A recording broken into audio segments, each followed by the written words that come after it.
Well, let's bring out Game of Thrones and society expert Kumail Nanjiani.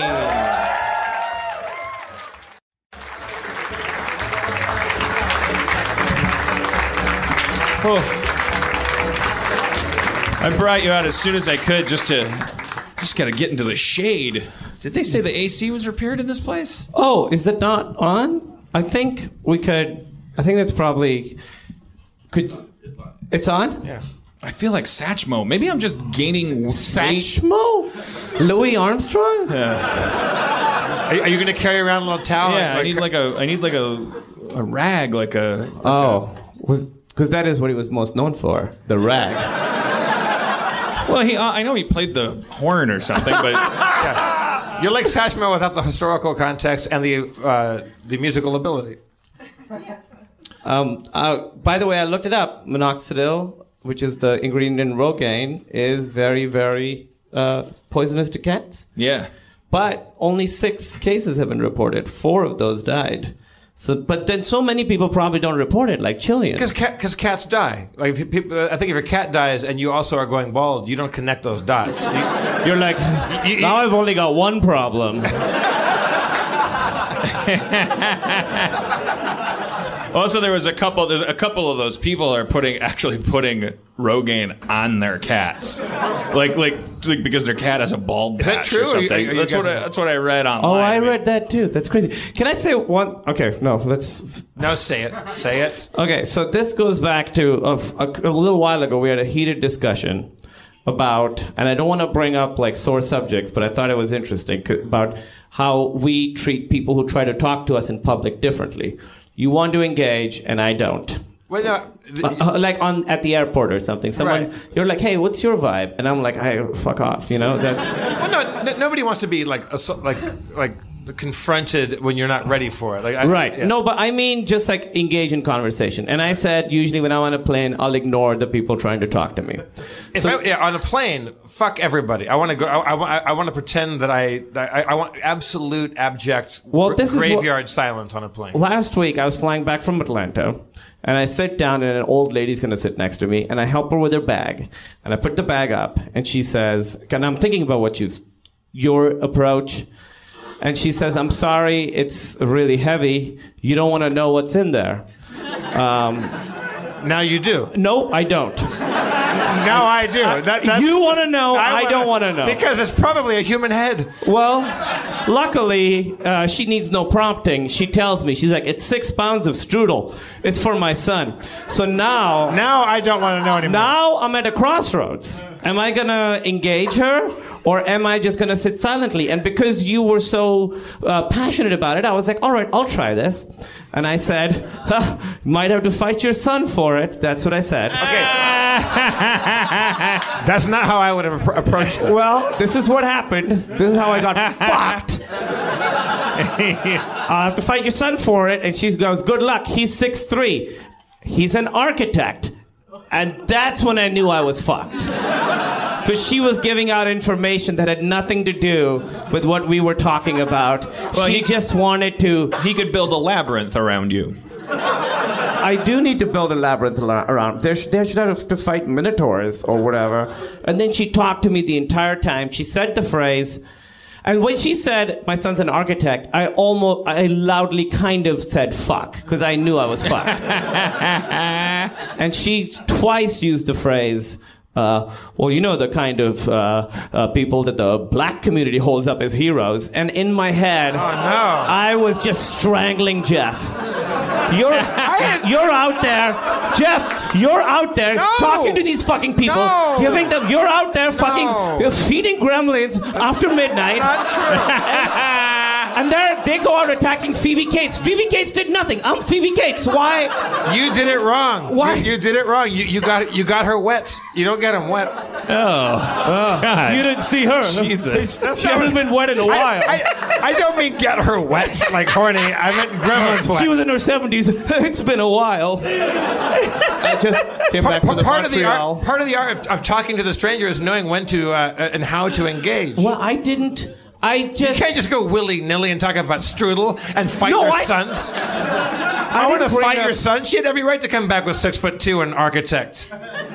And then just so much, and I would just looking straight, and I could just see her like looking at me like, as soon as he looks at me, I've got another thing ready to go. If you're on a plane with somebody who's a chatterbox and you want them to stop talking, here's what you do. You look at them. I can't be racist to them because that's just going to spur her on. Yeah, well, you're part of the black community. Look at them and go, shush.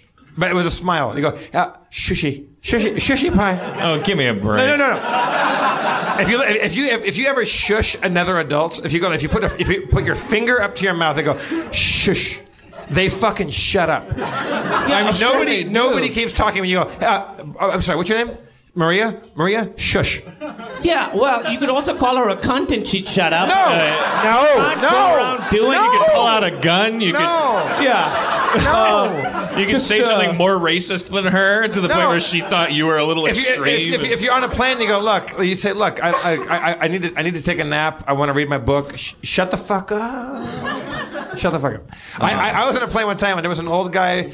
I mean, when I say old, I'll put him at 68. That's my guess on this guy. He was 1 or 2 rows behind me, and he was talking to another guy at the top of his fucking lungs. And I got the feeling that he was probably a little bit hard of hearing because he was yelling. And so the other guy was yelling to him because I think that guy thought he was hard of hearing too. So now there's 2 guys just for a 5-hour flight from New York to LA.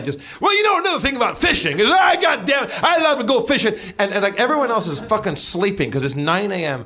And I just stood up and looked at him and just gave the finger to the lips and went, shush. And it was fucking boneyard silence after that. Because I'm 6'2" and I'm an architect. You can't just talk to everybody. That's a real dick move. No, it's a fucking plane. There's people. Everybody else was bummed out. Also, no joke, and this is not me like aggrandizing my situation. People came up to me during and after the flight, like on the plane, and then at the baggage claim, and came up and said, "Thank you." You should have been shush. And I said, "Yeah, shush." And I said, "I'll fight your son." You'll fight her son for strudel. I was doing a bit. No, but she loved it. You can't just tap a hornet's nest. I know. You don't rub the lantern, man. You fucking leave it. Aren't we just saying that some of us are good at talking to people?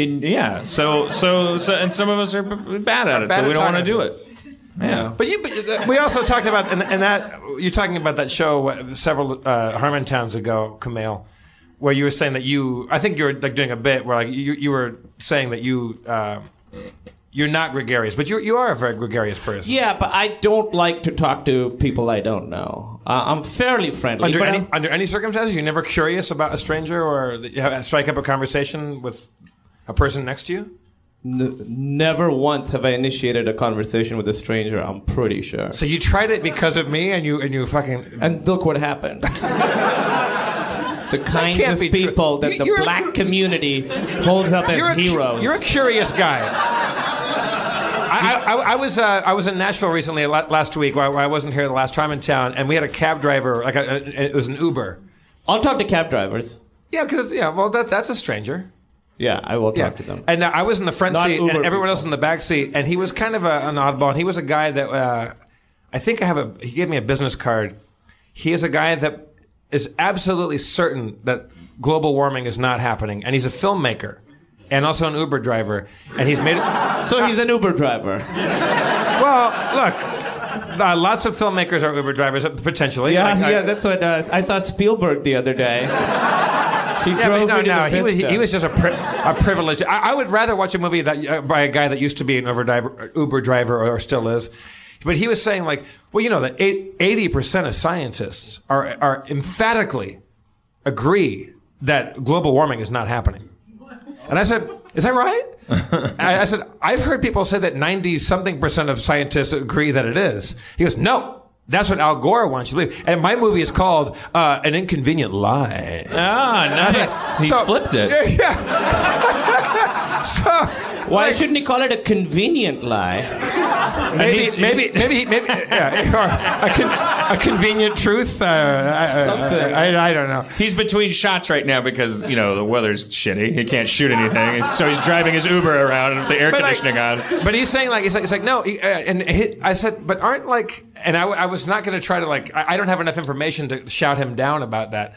I was like, but isn't there like satellite imagery of ice shelves falling off, and isn't that kind of proof like that's at an unprecedented, kind of unstoppable rate? And he goes, no. He goes, that's an absolute lie. And he was very level-headed about it. And he said, every time an Antarctic ice shelf falls off, one grows in the Arctic Ocean. Aw. That is very inspiring. And I was like, Yeah. for real? He goes, yeah. He goes, like, there's nature has a balance, and when one falls off, it creates another ice shelf. Like, I was like, give me your email address, and I have to see this movie. I want to premiere that movie about the guy that is certain that humans not only don't have an impact on the environment, they couldn't. Has he been making it already, or he wants to? I got the feeling that this is almost like it's done. It's like they're in post on this thing. Oh yeah. Huh. Yeah. I want to see it. I want to see it too. Yeah, I really want to see it. But if you didn't talk to strangers, you would never know there's a guy that is certain that scientists all agree that humans are having no impact on the I'm environment. sure there are guys like that out there. I just don't want to really talk to them. But if they make a movie, I'll watch it. But how would you know about it? About the movie? Yeah. I'm friends with you. You're our emissary. Go out, collect the nuggets. I find this. I find it hard to believe that you could be sitting next to people at an airport or anywhere and not like lean over and talk to people because you're such a garrulous, like friendly guy. I don't talk to people at airports. That's bullshit. You must. I not don't. just airports, but like at a restaurant, a bar. You don't ever look over and go, "Hey," you just never strike up conversation. No. Ever. No. Maybe that's why I'm not a stand-up. I've never been moved to like write jokes, go up on stage and do that. Maybe that's like I get it all out. Like to be a stand-up maybe is a thing like you. You're getting it out in. Oh, okay. So if you didn't talk to people, maybe you. I'd be funnier. No, you'd be doing stand-up. I don't know. Well,